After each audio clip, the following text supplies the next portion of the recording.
ओम नमः शिवाय। श्री हरि।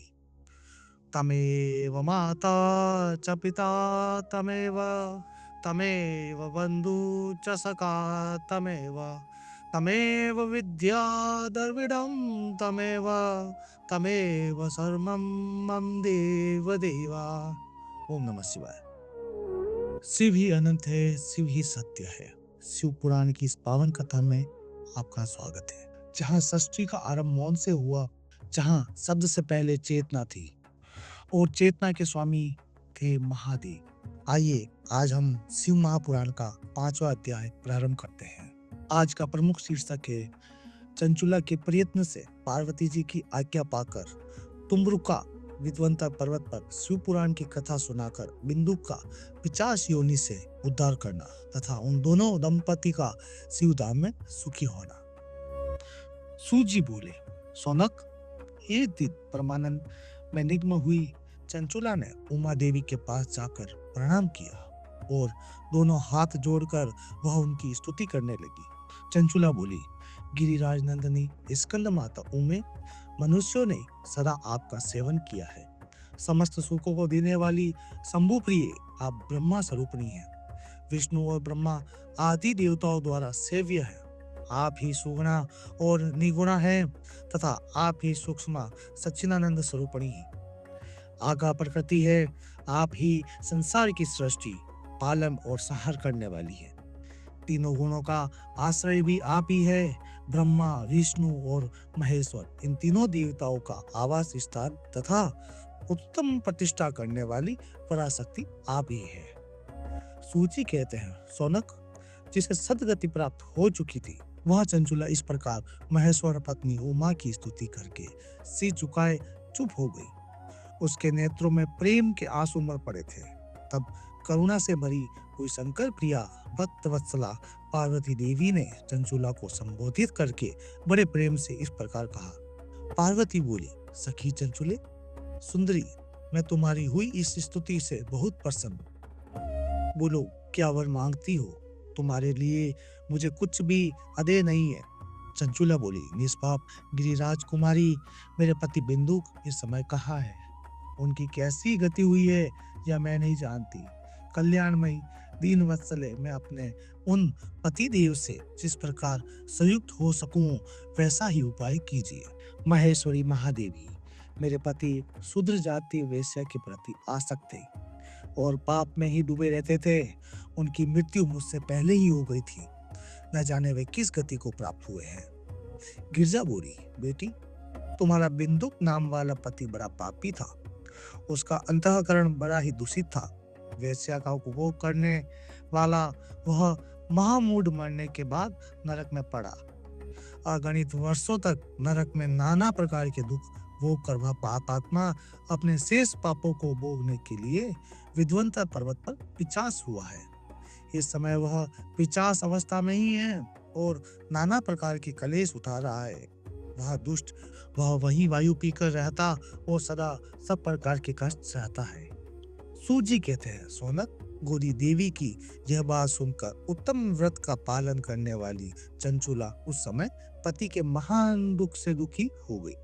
फिर मन को स्थिर करके उस ब्राह्मण पत्नी ने व्यथित हृदय से महेश्वरी को प्रणाम करके पुनः पूछा। चंचुला बोली, महेश्वरी महादेवी, मुझ पर कृपा कीजिए और दूषित कर्म करने वाले मेरे उस दुष्ट पति का उद्धार कीजिए। देवी, कुसंगित बुद्धि वाले मेरे उस पापात्मा पति को किस उपाय से उत्तम गति प्राप्त हो सकती है, यह शीघ्र बताइए, आपको नमस्कार है।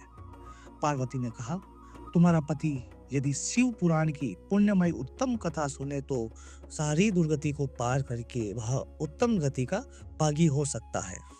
अमृत के समान मधुर अक्षरों से युक्त गोरी देवी का यह वचन आदर पूर्वक सुनकर चंचुला ने हाथ जोड़ मस्तक झुकाकर उन्हें बारंबार प्रणाम किया और अपने पति के समस्त पापों की शुद्धि तथा उत्तम गति की प्राप्ति के लिए पार्वती देवी से यह प्रार्थना की कि मेरे पति को शिव पुराण सुनाने की व्यवस्था होनी चाहिए।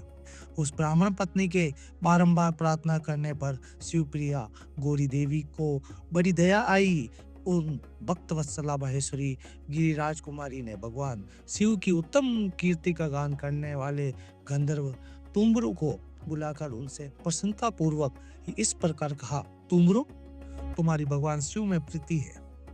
तुम मेरे मन की बातों को जानकर मेरे अभीष्ट कार्यों को सिद्ध करने वाले हो, इसलिए मैं तुमसे एक बात कहती हूँ, तुम्हारा कल्याण हो। तुम मेरी इस सखी के साथ शीघ्र ही विध्वंतर पर्वत पर जाओ। वहाँ एक महाघोर और भयंकर पिशाच रहता है। उसका वृतांत तुम आरंभ से ही सुनो। मैं तुमसे प्रसन्नता पूर्वक सब कुछ बताती हूँ। पूर्व जन्म में वह पिशाच बिंदुक नामक ब्राह्मण था। मेरी इस सखी चंचुला का पति था, परंतु वह दुष्ट वैश्यागामी हो गया। स्नान संध्या आदि नित्यक्रम छोड़कर अपवित्र रहने लगा। क्रोध के कारण उसकी बुद्धि पर मूर्छा छा गई थी। वह कर्तव्य का विवेक नहीं कर पाता था। अब अक्षय भक्षण, सज्जनों से द्वेष और दूषित वस्तुओं का दान लेना, यही उसका स्वाभाविक कर्म बन गया था। वह अस्त्र शस्त्र लेकर हिंसा करता, बाएं हाथ से खाता, दीनों को सताता और क्रूरता पूर्वक पराये घरों में आग लगा देता। चांडालों से प्रेम करता और प्रतिदिन वेश्या के संपर्क में रहता था। बड़ा दुष्ट था वह पापी। अपनी पत्नी का परित्याग करके दुष्टों के संगम में ही आनंद मानता था। वह मृत्यु उपरांत दुराचार में ही फंसा रहा। फिर अंतकाल आने पर उसकी मृत्यु हो गई। वह पापियों के भोग स्थान घोर यमपुर में गया और वहां बहुत से नरकों का उपभोग करके वह दुष्ट आत्मा जीव इस समय विध्वंतर पर्वत पर पिशाच बना हुआ है। वही वह दुष्ट पिशाच अपने पापों का फल भोग रहा है। तुम उसके आगे यत्न पूर्वक शिवपुराण की उस दिव्य कथा का प्रवचन करो, जो परम पुण्यमयी तथा समस्त पापों का नाश करने वाली है। शिव पुराण की कथा का श्रवण सबसे उत्कृष्ट पुण्य कर्म है। उससे उसका हृदय शीघ्र ही समस्त पापों से शुद्ध हो जाएगा और वह प्रेत योनि का परित्याग कर देगा। उस दुर्गति से मुक्त होने पर बिंदुक नामक पिशाच को मेरी आज्ञा से विमान पर बिठाकर तुम भगवान शिव के समीप ले आओ। शिव जी कहते हैं, सोनक महेश्वरी उमा के इस प्रकार आदेश देने पर गंधर्वराज तुम्बुर मन ही मन बड़े प्रसन्न हुए। उन्होंने अपने भाग्य की सराहना की। तत्पश्चात उस पिशाच की सती साधी पत्नी चंचुला के साथ विमान पर बैठकर नारद के प्रिय मित्र तुम्बुर वेग पूर्वक विद्वांचल पर्वत पर चले गए। जहाँ वह पिशाच रहता था, वहां उन्होंने उस पिशाच को देखा। उसका शरीर विशाल था, थोड़ी बहुत बड़ी थी। वह कभी हंसता, कभी रोता और कभी उछलता था। उसकी आकृति बड़ी विकराल थी। भगवान शिव की उत्तम कीर्ति का गान करने वाले महाबली तुम्बुर ने उस अत्यंत भयंकर पिशाच को पासों द्वारा बांध लिया। तदंतर तुम्बुर ने ही शिव पुराण की कथा वाचने का निश्चय करके महोत्सव युक्त स्थान और मंडप आदि की रचना की। इतने में ही संपूर्ण लोकों में बड़े वेग से ये प्रचार हो गया कि देवी पार्वती की आज्ञा से एक पिशाच का उद्धार करने के उद्देश्य से शिव पुराण की उत्तम कथा सुनाने के लिए तुम्बुर विध्वंतर पर्वत गए हैं। फिर तो उस कथा को सुनने के लोभ से बहुत से देव ऋषि भी शीघ्र वहां जा पहुंचे। आदर पूर्व शिव पुराण सुनने के लिए आए हुए लोगों का उस पर्वत पर बड़ा अद्भुत और कल्याणकारी समाज जुट गया। फिर तुम्बुर ने उस पिशाच को पासों से बांधकर आसन पर बिठाया और हाथ में वीणा लेकर गौरीपति की कथा का गान आरंभ किया। पहली अर्थात विद्वेश्वर संहिता से लेकर 7वीं वायु संहिता तक महात्मा सहित शिवपुराण की कथा का उन्होंने स्पष्ट वर्णन किया। 7 संहिताओं सहित शिव पुराण का आदर पूर्वक श्रवण करके वे सभी श्रोतापूर्णक कृतार्थ हो गए। उस परम पुण्यमय शिव पुराण को सुनकर उस पिशाच ने अपने सारे पापों को धोकर उस पैशाचिक शरीर को त्याग दिया। फिर तो शीघ्र ही उसका रूप दिव्य हो गया। अंग कांति घोर वर्ण की हो गई। शरीर पर श्वेत वस्त्र तथा सब प्रकार के पुरुषित आभूषण उसके अंगों को उदासित करने लगे। वह त्रिनेत्रधारी चंद्रशेखर रूप हो गया। इस प्रकार दिव्य देहधारी होकर श्रीमान बिंदुक अपनी प्राण वल्लभा चंचुला के साथ स्वयं भी पार्वती वल्लभ भगवान शिव का गुणगान करने लगा। उसकी स्त्री को इस प्रकार दिव्य रूप से सुशोभित देख वे सभी देव ऋषि बड़े विस्मित हुए। उनका चित्त परमानंद से परिपूर्ण हो गया।